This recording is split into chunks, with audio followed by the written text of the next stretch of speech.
like winning money? Or do you prefer to set it on fire?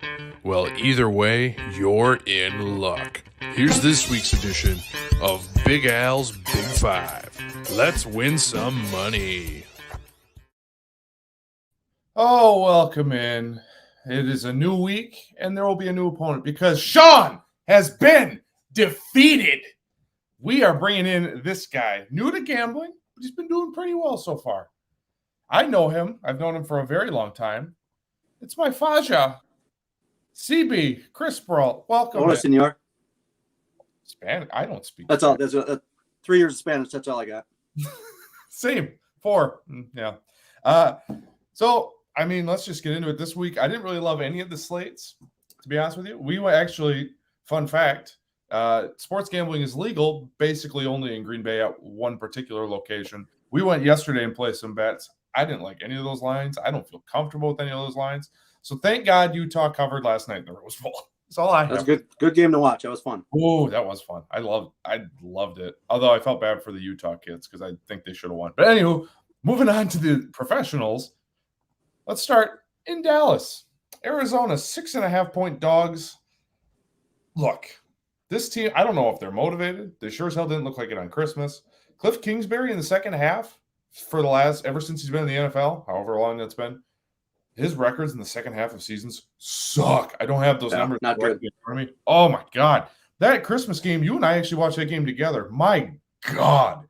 They missed 2 field goals. Now they would have covered, but I believe I had them in a T, so they were 5-point underdogs. But anyway, so they screwed us out of money there. So the only thing is, I'll throw this in here before I give my pick.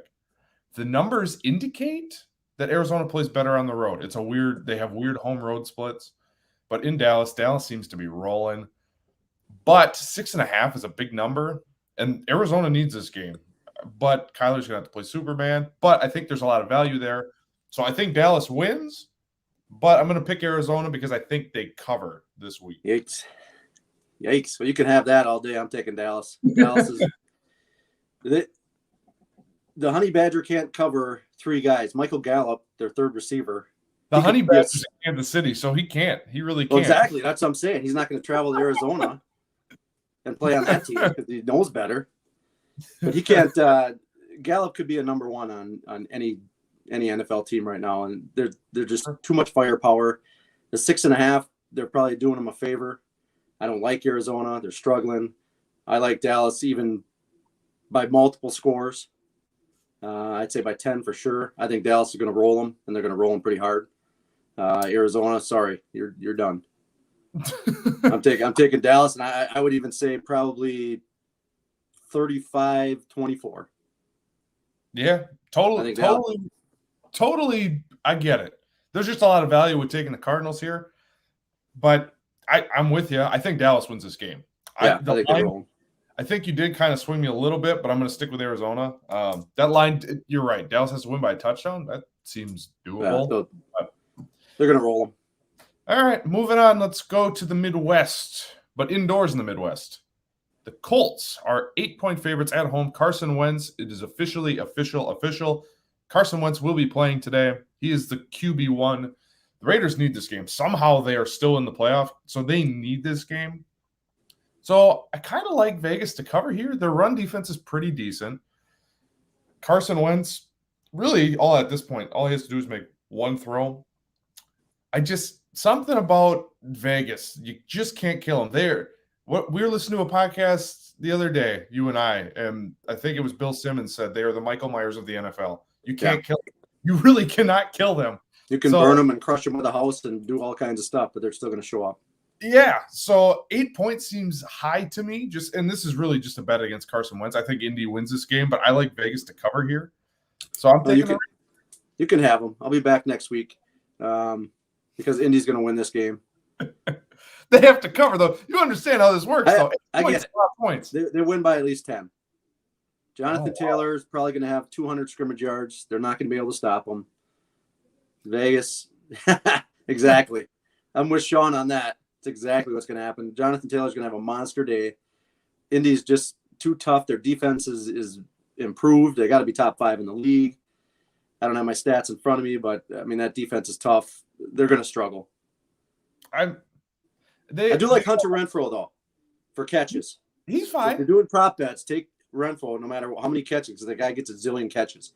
Just go over. They don't have anyone else. Go over. That's all they got. And Josh Jacobs, I mean, he's a good back. I'm not a huge believer in Josh Jacobs, but I think Taylor has a monster day. He'll have 200 scrimmage yards.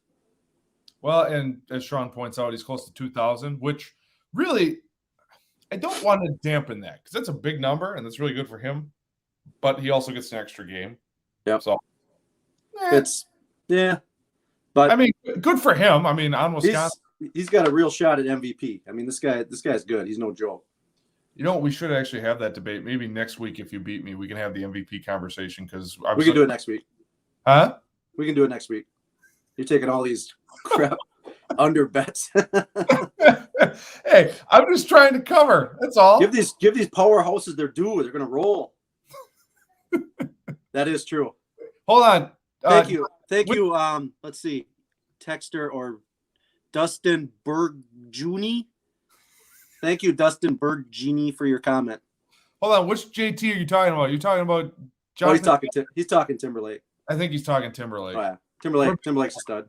Yeah, we're big Timberlake supporters in the Brault family. Let's keep rolling. Let's stay in the Midwest. Kansas City, 3.5-point favorites at Cincinnati. This line actually moved. It opened up at Kansas City 5.5, so it swung 2 points. I think we're going to be in agreement here because I know exactly where you're going to go here. I think I got Kansas City. They are just playing way too well. Burrow's good against the blitz, and that's really Kansas City's ticket to getting any sort of pressure because their front four aren't great. So they blitz the ever-loving crap out of the opposing quarterback. Burrow's numbers are ridiculous against the blitz. He has been so good. Yeah. I got 3.5, Kansas City all day. 500 and some yards last week. Yeah. He's got some good receivers too, but Kansas City is on a roll right now. I don't know who's going to stop him. I think it's going to be a high-scoring game. But I think KC comes out on top on this one. And I can actually look up the over-under while we're doing this because I believe as of yesterday. I did place a wager when we went to see our Oneida friends yesterday. Yes. And I want to say it was 45.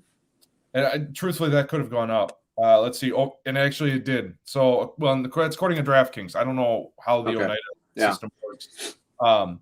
But as of right now, the over-under is 50.5. Oh, so that went up. I'm pretty sure it was 45. So I jumped on that one pretty quick. Oh, God, yeah. That is a great. Yeah, this could be a high-scoring game, and I think KC comes out on top. I think the only thing, if Burrow really has a great game because they have weapons and Kansas City secondary decides they want to play like they did in September, I mean, Cincinnati's got a shot here, but Kansas City's rolling. So yeah, Cincinnati, they're tough. I mean, they have a shot here, but can they get Mixon going? You got to keep Mahomes off the field. So can Mixon's been up and down all year. I mean, I don't know if he's gonna have a good game, if they're gonna utilize him more, if they're just gonna screw it, say let's pass the ball, let's throw it around. Well, that's probably doesn't play into their favor either. Because the Honey Badger. Yeah. Honey Badger's actually in this game. Right. Yeah. He's not on Arizona. He's on Kansas City. Hold on. We got a thing here. Good one, Dustin. Yeah. Thank you again from Dustin Bergina. Oh, sorry. That tool's sitting out on our couch right now. Probably eating my food and drinking my Sundrop. Co-host of the Lockdown Corner podcast, if you didn't know. All right. Just kidding, Dustin. It's okay, Dustin, but not really. Anywho, let's go to Los Angeles, where the Chargers are 7.5-point favorites at home against the Broncos. This is easy for me. As long as Drew Lock is starting, I will just be automatically betting against Drew Lock. So Chargers 7. Yeah. I'll have to check that line because I have 6.5 on my notes. So that line actually may have moved. That line could probably be 25. It doesn't matter. I'm with you on the Drew Lock thing. Drew Lock is terrible. They're not doing anything with him. Melvin Gordon's not doing it. I don't even know if he's playing. I haven't heard Melvin Gordon's name in forever. They got that Javonte guy. Him and Javonte Williams, both questionable, but optimistic that both will play today. Okay. I mean, they're decent backs, but Drew Lock is not. Cortland Sutton, I've been watching his fantasy. I mean, that guy is non-existent. I mean, Tim Patrick, you never hear his name anymore. I mean, they got nothing. Well, and they got nobody to throw it to him. the Chargers are getting healthier too. So the Yeah. Chargers today are getting Derwin James back, who's an All-Pro, Joey Bosa, All-Pro, and I believe a linebacker. I can't remember off the top of my head, and I don't have the tweet in front of me. But the Chargers are getting healthier, and Drew Lock on the road, he looked awful against the Raiders. Yeah. The commenters have pointed out the Raiders were god-awful last week and still won and covered, may I say. So, yeah, Chargers all day. We don't have to spend a lot of time here. Bosa's going to have probably 3 sacks today. Yeah. This last one is the interesting one. Minnesota at Green Bay. Kirk Cousins, unvaccinated. He's out. Actually, before we get into this, Dustin replied to you. He's definitely eating. So, anyway, back to Minnesota, Green Bay. It's going to be flipping cold. You and I are going to be out in the cold parking cars. Yep. Get the fire pits cranking. We're gonna freeze out there.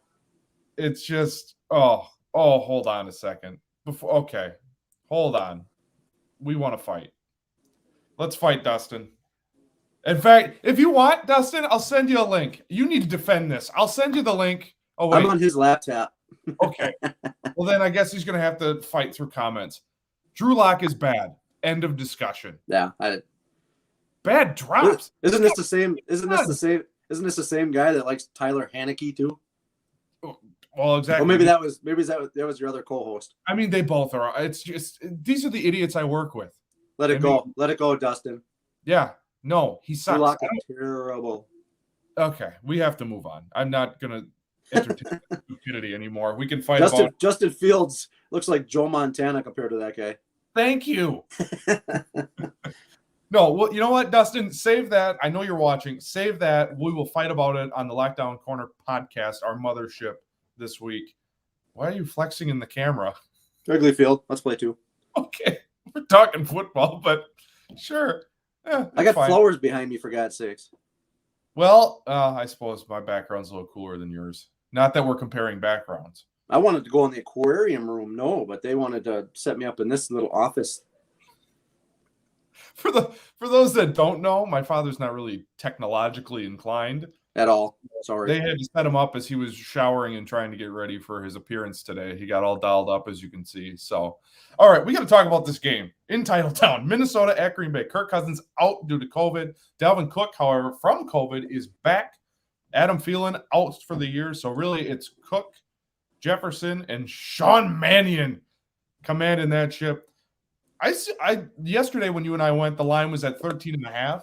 Yeah. I was even tempted then to do that, but I just took the money line to be safe because I do think Green Bay wins this game now for sure. And I think Rodgers, this would be the Sunday night game. If Rodgers throws for like 303 touchdowns, I think that cements his MVP for this year. I think he's got it anyway, regardless. Yeah, and I'm right there with you. I think right now he's got to be the favorite. But if he has a big game tonight, then I think for sure he locks it down. No pun intended. Yeah. So 12, yeah, I like that a lot. I don't really see Minnesota's going to run the ball. That scares me a little bit. But if Rodgers is rolling on the other side of the ball, I mean, Minnesota's not going to be able to keep up by just running the football. It's going to be the same scenario as Cincinnati and Kansas City. You got to keep that quarterback off the field. They're going to try and keep Mahomes off the field. They got to keep Rodgers off the field. Yep. With Cousins playing, I actually would have leaned more towards Minnesota. This game kind of scares me a bit without him. But that 12 is a big number. They still got Cook. They still got weapons. Who knows anything about this Mannion guy? He played for Denver, I think. It wasn't impressive. He's a bad player. He's probably about as good as Drew Lock. Yeah. So maybe a little better. That is a big line. I still think Green Bay wins. I don't know. I'm with you. The running thing scares me. The Dalvin Cook part of it scares me. But the Packers aren't great at stopping the run lately. No, they're Chubb ate them up. I think Cook could probably do that as well, but they're going to know with Mannion back there, they're not going to do a lot of passing. I think they can, get up in the box and stop Cook. But yeah, I mean, now they should. Yeah, I guess I got to make a pick. So you're taking Minnesota in the points. I'm going to go Green Bay and the points. I'm going to swallow the points here just because if it was Kirk Cousins, the line was at 7 before Kirk Cousins was ruled out. Yeah, even at 7, this game was going to be close. I was scared of Minnesota. They always play well at Lambeau, but without Cousins, no shot. So I think we have a difference in a couple games. You went with some under, so I'll stick with you on the Green Bay. All right. Yeah, and I mean, although I'm not super confident in that, I think they can get it done by a couple scores. I don't know. Well, two times. I feel like in my head this game feels like 31-17, maybe 17. Yeah. So, and that barely covers. I would be sweating if I was covering. Yeah, got to stop Cook. Yeah, and that's what this game's going to come down to. So, all right, that will do it for this week's edition of the Big Al's Big Five, or Bab Five if you're nasty. Thank you for joining in. Dad, always a pleasure. Thanks for joining. I'd like to thank God. My beautiful wife sitting on the couch out there. Hi, honey. See you in 2 minutes. Mom, thanks for setting them up. We had a little technical difficulties, which is why we were running a little late today. But thanks to Mom for setting him up. Thank you for watching and listening and liking Mothership Podcast, Lockdown Corner. Make sure you follow on Apple and Spotify and Facebook and YouTube and, wherever you can get social media. Are you dancing in the camera? Pop and lock. Oh, you're distracting me as I'm trying to sign off, but that's okay. So yeah, that'll do it for us. Thank you for watching. Thank you for listening. We love the support. We will see you next week. Good luck and good betting.